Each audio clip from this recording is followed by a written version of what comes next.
What happens when two of country music's biggest voices end up clashing in front of millions on live television? What you're about to hear might leave you stunned. Before we dive right in, don't forget to subscribe and drop a comment telling me what you really think set off this fiery confrontation. The studio lights were burning bright as Kelly Clarkson shuffled her notes one last time. The day's guest was someone she had admired for as long as she could remember, Reba McEntire, often called the Queen of Country Music.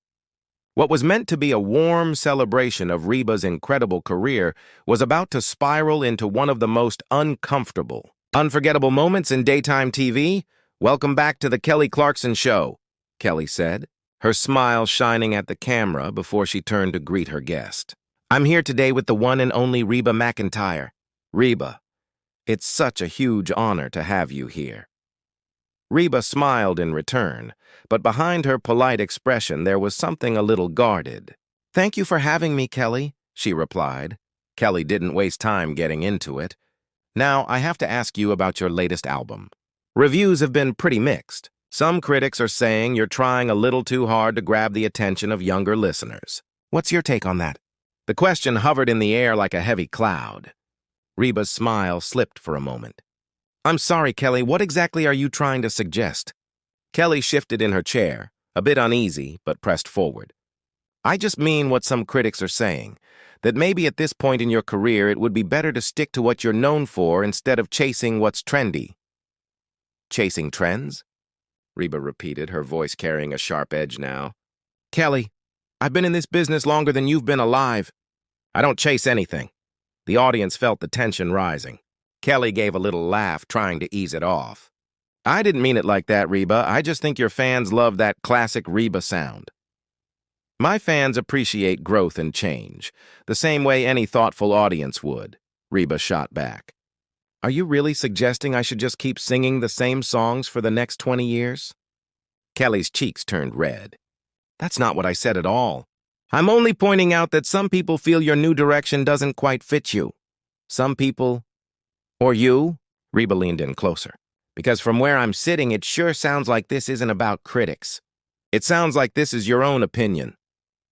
The studio went silent except for the faint whir of the cameras. Behind them, Kelly's producer was waving frantically to cut the tension, but Kelly didn't notice.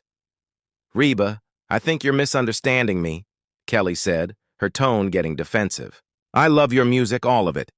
I'm just asking the questions I think viewers want answered. Your viewers or your ego?" Reba's words sliced through the air like a blade. "Because it feels to me like you're tearing down the very person who paved the way for your whole career." Kelly's jaw dropped. "I would never..." "I've got nothing but respect for you." "Respect?" Reba let out a laugh, but there wasn't any humor in it. "You call this respect? Bringing me here only to suggest I'm washed up?" "I never said that." Kelly's voice was louder now. "You're twisting my words. Am I?" Reba shot back. "Because that's exactly what your questions sound like, telling me to stick to what I know and stop chasing trends." The tension was so thick you could almost slice it with a knife. Kelly tried to reel the conversation back in. "Look, Reba, maybe we just got off track. Why don't we talk about your upcoming tour instead?" But Reba didn't budge. "No, Kelly, let's finish this. You wanted to question my choices, so let's have that talk. Do you honestly think I should just play it safe now because I'm older?" "That's not what I believe at all," Kelly said quickly, but her voice wasn't steady. "Then what do you believe?" Reba pressed. "Because right now, it sounds like you're just another host trying to build yourself up by taking shots at someone who's already earned their place." The words hit Kelly like a slap. "How dare you say that? I've worked incredibly hard to be where I am. And so have I." Reba's voice boomed, filling the studio. "The difference is I didn't do it by stepping on anyone." Kelly suddenly stood up, her chair rolling backward.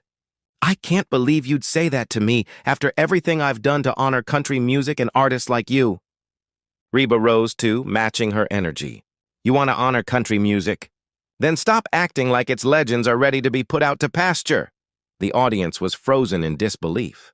Both women stood face to face, their friendly interview now gone completely off the rails. Kelly's hands trembled slightly as she tried to find her words. "Put out to pasture?" Kelly's voice cracked. "Reba, that's not fair. I worship you. I've covered your songs. I've praised your influence on me in interview after interview. Covering my songs doesn't give you the right to dismiss the music I'm making now, Reba answered, her voice steady but firm. And influence goes both ways, Kelly.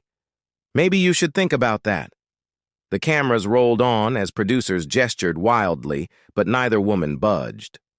What's that supposed to mean? Kelly asked, her voice rising.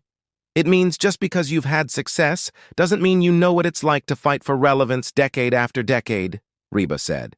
You think it's simple to still matter in this business when you're in your 60s? I never said it was simple, Kelly shot back. But maybe, just maybe, there's some truth to what those critics are saying. The words tumbled out before Kelly could stop them, and the instant they left her mouth, she knew she had crossed a line. Reba's face froze. There it is, she said softly, her voice calm but dangerous. The truth finally slips out. No, wait, I didn't mean it like that, Kelly rushed.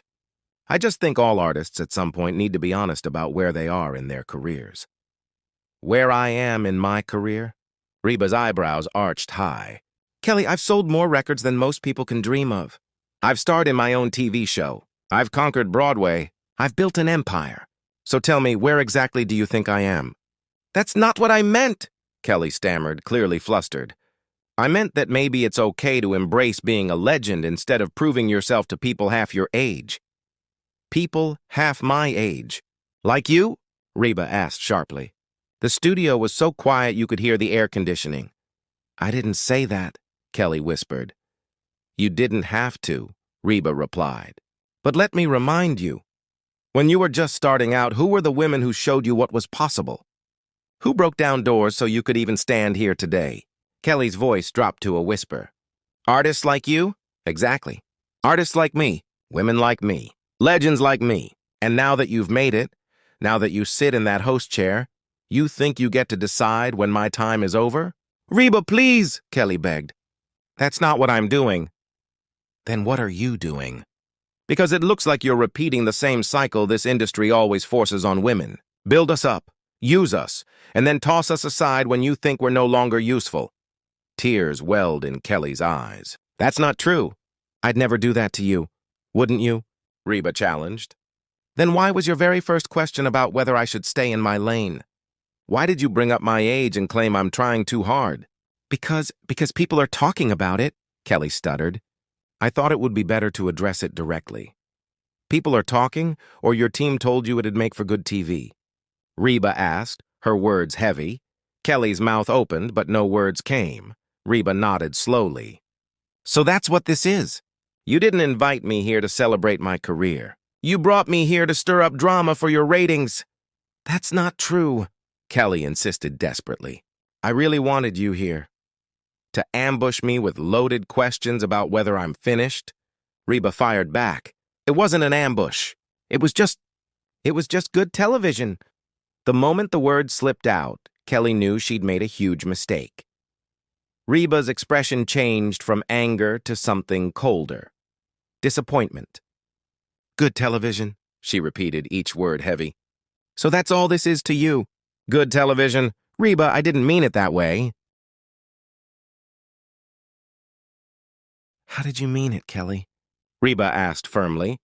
Because right now it feels like you brought me here just to humiliate me for views. I'd never humiliate you, Kelly pleaded. You're twisting this, Reba shook her head. No, Kelly. The right way would have been asking about my music because you actually cared. The right way would have been treating me like the artist I still am, not the has-been you're painting me to be. I don't think you're a has-been, Kelly insisted. Crying now, then why am I sitting here defending my relevance to someone who owes her career to people like me? Reba's voice rose again. Why am I explaining myself to someone who should be thanking me? I thought it would be an interesting conversation, Kelly admitted, her voice breaking. Interesting? Reba let out a bitter laugh. Here's something interesting. I've survived in this industry for over 4 decades. I've seen every trend, every shift, every attempt to write me off. And do you know what stands out most? Kelly didn't answer. Tears rolled freely down her face. It's not the men who try to bury you.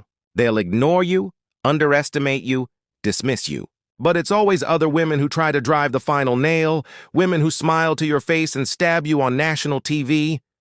That's not what I was doing, Kelly sobbed. I swear it wasn't. Then what were you doing? Reba demanded. Because it sure feels like you used my trust in you to stage some kind of gotcha moment. I thought I was giving you a platform to respond, Kelly explained through tears. I thought you'd want the chance to speak on it. By ambushing me? By framing it as if the critics are already right? Reba shook her head. If you wanted to give me a platform, you would have asked me what I wanted to talk about, not what made for good drama. I'm sorry, Kelly whispered. I really am. That's the problem, Reba said calmly now. You didn't think about how it would feel. You didn't think about what it means to reduce someone's legacy to a headline. You didn't think about what it means to have someone half your age question your integrity in front of millions. Please, can we just start this over? Kelly begged. Let's redo the interview. Reba stared at her for a long, tense moment. When she finally spoke, her voice was quiet but firm. No, Kelly, we can't start over.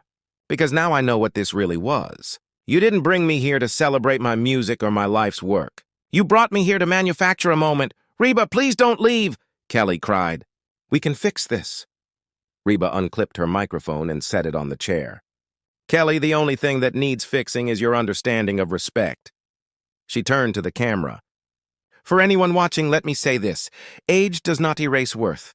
Experience should never be dismissed in favor of a trend. And tearing down the people who built the foundation you stand on isn't just wrong, it's ungrateful. She looked back at Kelly one last time. I hope someday you realize what you did here. And when you're my age, I hope someone treats you with more respect than you've shown me. With that, Reba McEntire walked off set, leaving Kelly standing alone, tears streaming down her cheeks. The cameras rolled, capturing one of the most shocking live moments in daytime history. The audience sat frozen, stunned into silence. Kelly hadn't just lost a guest that day. She'd lost the respect of one of country music's most beloved icons, and everyone watching knew it.